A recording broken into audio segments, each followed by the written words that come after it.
नमस्कार दोस्तों। आज हम लोग सोने के बारे में डिस्कस करेंगे, गोल्ड। ओके, तो गोल्ड में इस बजट में एक अनप्रेसिडेंटेड, मतलब जो भी एक्सपेक्ट नहीं कर रहा था ऐसे रिजल्ट्स आए, ऐसे निर्णय लिए गए हैं। कुछ लोगों के लिए फ़ायदा हो सकता है और कुछ लोगों के लिए बहुत नुकसान भी हुआ होगा जिन्होंने गोल्ड ऑलरेडी बाय करके रखा था। ओके, वो किसी भी फॉर्म में हो, या लाइक ज्वेलरी, अगर किसी ने अभी शादी हो या किसी भी पिछले साल में लिया हो जब भी गोल्ड ऑल टाइम हाई था। अभी सरकार ने कस्टम ड्यूटी, मतलब जो भी इंपोर्ट करते थे, वहाँ पहले 15% था दोस्तों। अगर आप यहाँ पर देख रहे हो, basic custom duty on coins, precious metal मतलब जो भी गोल्ड सिल्वर हो गया, और प्लेटिनम में भी इन्होंने गिरा, नीचे किया है। अभी सिर्फ गोल्ड के बारे में हम डिस्कस करेंगे। मुझे एक मौका दिख रहा है यहाँ पर, और मैं एक इनसाइट, जो भी इन्फॉर्मेशन है अभी इनसाइट में बदलेगा अभी जीएसटी काउंसिल के रिजल्ट के बाद। ओके, तब गोल्ड जंप होगा। मैं जस्ट स्पेकुलेटिव है ये बता रहा हूँ कि मैं क्या करूँगा। आप अपना रिसर्च करिए और आप भी ऐसे ही फॉलो कीजिए। ओके, आप मॉक में भी कर सकते हो पेपर पे, अगर आप ट्रैक कर रहे हो कि अगर मैंने अभी लिया तो कितना बन सकता था। ओके, ऐसे जस्ट इन्फॉर्मेशन, नॉलेज और विजडम के लिए। ओके दोस्तों, तो गोल्ड अभी क्या हुआ है, पहले 15% अगर मैं इंपोर्ट कर रहा हूँ, तो अगर 100 रुपये का कर रहा हूँ तो 15 रुपये इंपोर्ट ड्यूटी देना पड़ता था, मतलब 115 रुपये पड़ता था मुझे अगर 100 रुपये का मैं गोल्ड इंपोर्ट कर रहा हूँ। ओके, अभी उन्होंने वो घटाकर सिर्फ 6% कर दिया। मतलब अगर मैं 100 रुपये का गोल्ड इंपोर्ट कर रहा हूँ बाहर से, क्योंकि इंडिया में तो माइनिंग नहीं होता है ज़्यादा, गोल्ड बाहर से आता है क्योंकि हमारा कंजम्पशन इतना है। तो अगर हम मैं किसी बाहर कंट्री से ला रहा हूँ, तो अगर 100 रुपये का ला रहा हूँ तो अभी मुझे सिर्फ 6 रुपये देना पड़ेंगे, मतलब +6, मतलब 106। ओके, तो मेरा नेट नेट यहाँ पर 9%, अभी 9% कम कम हो गया। ओके, 9% कम होता है तो फुल गोल्ड प्राइसेस गिर गए दोस्तों। ओके, अभी अभी सभी ज्वेलरी, अगर आप देखोगे just gold jewellery price drop, ऐसे गूगल सर्च करोगे आप, इंटरनेट में सर्च करोगे तो बहुत सारे ज्वेलरी कंपनीज के अभी रिड्यूस्ड प्राइस है, अलग अलग सिटीज़ में अलग अलग है, बेस्ड ऑन जो भी ऑफर चल रहा है, क्योंकि ज्वेलरी के अलग अलग उनके मेकिंग चार्जेस वगैरह वगैरह वो डिफरेंट ब्रांड्स के भी रहता है। मगर लगभग एवरेज 9 या 10% उतना उतना या उससे भी थोड़ा कम परसेंटेज कम हुआ है। ओके, ज्वेलरी अगर आप, तो हमें क्या क्या मौका अभी लग रहा है। मैंने जस्ट एक न्यूज़ में देखा, इंडस्ट्री एक्सपर्ट। ओके, अगर आप जस्ट गोल्ड प्राइस पे फिर देखते हो, क्या हम लोग अगर आप देखोगे 10 gram of 24 carat, okay, gold 99% जो आता है, अभी आज अगर हम देखेंगे प्राइस कितना कम हुआ है यहाँ पर। यहाँ पर आप देखो, यहाँ पर अभी कुछ दिन पहले ना, अगर आप देखोगे यहाँ पर 76 640, ओके, इतना था, इतना रुपीज़ था। अभी अचानक से ये कितना हो गया, 71,355 हो गया। ओके, तो कितना गिरा है, मैंने कैलकुलेटर में कैलकुलेट किया, 7.35% से गिरा है दोस्तों। ओके, तो प्राइस गिर गया अभी मार्केट में, जस्ट क्योंकि गोल्ड, ग्लोबली गोल्ड प्राइस नहीं गिरा है, सिर्फ एक गवर्नमेंट की करतूत जो है, लाइक अचानक से इन्होंने इंटरेस्ट कस्टम ड्यूटी ड्रॉप किया है, इसलिए सिर्फ इंडिया में कम हुआ है। ओके, ग्लोबली गोल्ड प्राइसेस ऐसा ही चल रहा है। तो न्यूज़ में मैंने क्या सुना है, एक इन्फॉर्मेशन, जो भी एक गोल्ड काउंसिल के एक गेस्ट आए थे, वो क्या बोल रहे थे, इतना गवर्नमेंट क्यों गवाएगी, मतलब जो ये गोल्ड किस में आता है, मतलब प्रोडक्टिव नॉन प्रोडक्टिव एसेट आता है। ओके, अगर आप खेत है आपका, कंपनी के शेयर से, वो प्रोडक्टिव एसेट में माना जाएगा क्योंकि वो बढ़ रहा है। ओके, वो कुछ काम करता है, खेत उगाता है, मतलब अनाज उगाता है। ओके, वो प्रोडक्टिव है।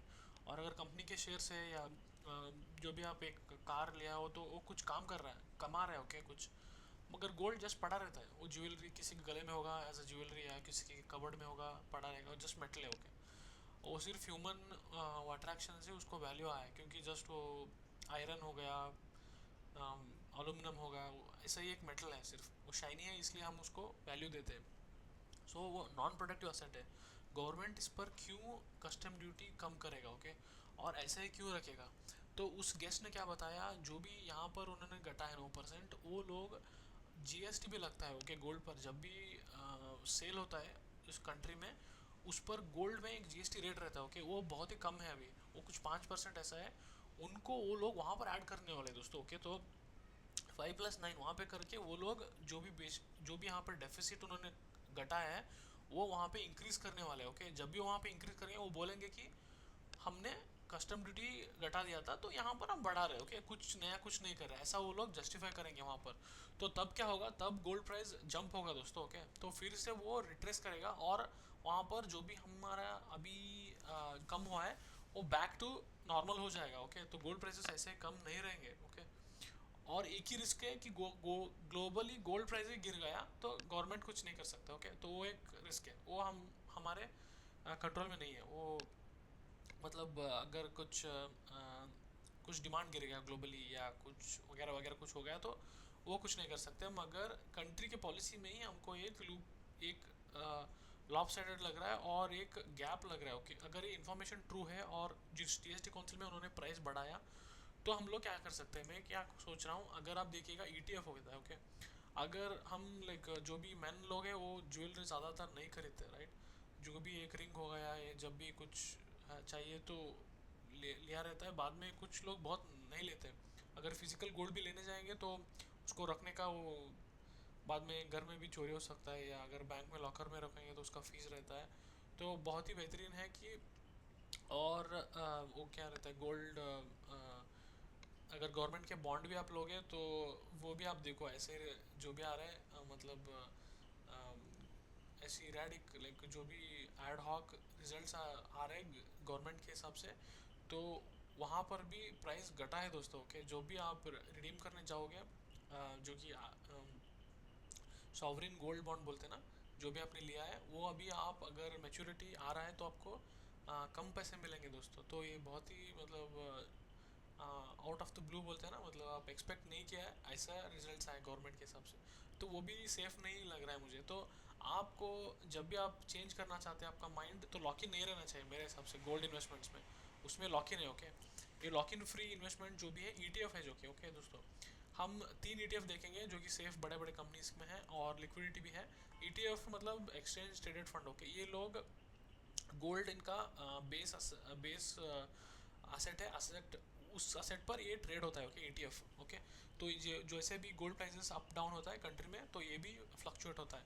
तो अभी आप देखोगे यहाँ पर ड्रॉप होएगा तो सडनली आप देखोगे 1 वीक आप देखोगे यहाँ पर, मैं आईसीआईसीआई का देख रहा हूँ। ओके, तो आप देखोगे 64 पर था, अभी 61 पर ट्रेड हो रहा है, मतलब 5% ऑलरेडी स्लैश है, लगभग ऑलमोस्ट रफली 5-4% स्लैश है। अभी भी ये 3-4% गिर सकता है दोस्तों। ओके, तो ऐसे ही अभी भी जो भी ईटीएफ है सब 3 से 4% यहाँ से भी गिर सकता है।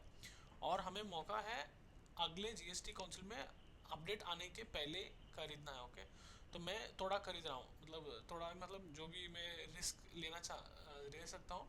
अगर मेरे पास 100 रुपये है तो मैं 2-3 रुपये 5 रुपये उतना डाल रहा हूँ। ओके, तो जस्ट देखने के लिए कि एनालिसिस में कैसा आता है। गोल्ड तो मतलब लॉन्ग टर्म भी आप रख सकते हो, अगर गिरा इससे भी ज़्यादा गिरा तो यहाँ से भी 5% गिर सकता है। ओके, 5% लेने के बाद ही हमको ट्रिगर दबाना है इस स्ट्रैटेजी पर। मैं ऐसा कर रहा हूँ, आप अपना एनालिसिस कीजिए और आपका रिस्क फैक्टर और आपको कन्विक्शन आए, अपना रिसर्च कीजिए आप कि क्या क्या हुआ। आप इंटरव्यू देखिए इस बेस पर गोल्ड में क्या क्या हुआ है। ओके, तो आईसीआईसीआई प्रोडेंशियल गोल्ड ईटीएफ है, इसमें भी एक्सपेंस रेशियो रहता है। ओके, तो ये 0.5% एक्सपेंस रेशियो है, तो ज़्यादा हमको नहीं, मतलब 10% अगर ये ऊपर गया तो सिर्फ सालाना 0.5% हमको एक्सपेंस रेशियो देना पड़ता है। ओके, और 0.5% यहाँ पर है। और इसका ईयूएम भी देखना चाहिए क्योंकि लिक्विडिटी, अगर आप बहुत ज़्यादा पैसा डाल रहे हो तो आपको बेचने जाओगे तो कोई लेना भी रहेगा ना, तो आपको क्लियरेंस में भी होता है। तो आईसीआईसीआई का लिक्विडिटी इनफ है दोस्तों। अगर आप देखो यहाँ पर 4,900 करोड़ इसका लिक्विडिटी है। बाद में ये है अभी 65, अभी 5% ऑलरेडी ड्रॉप हुआ है। ओके, तो अभी भी यहाँ से भी 5% ड्रॉप हो सकता है, आप वेट कीजिएगा। और एक ईटीएफ मुझे जो सेफ लगता है वो एसबीआई गोल्ड ईटीएफ है। ओके, तो ये तो बड़ा बैकिंग एसबीआई का ही म्यूचुअल फंड का है। और इसका भी एयूएम आप देखोगे 4,700 और 0.65 एक्सपेंस रेशो है। सबसे कम इसमें आईसीआईसीआई का ही है।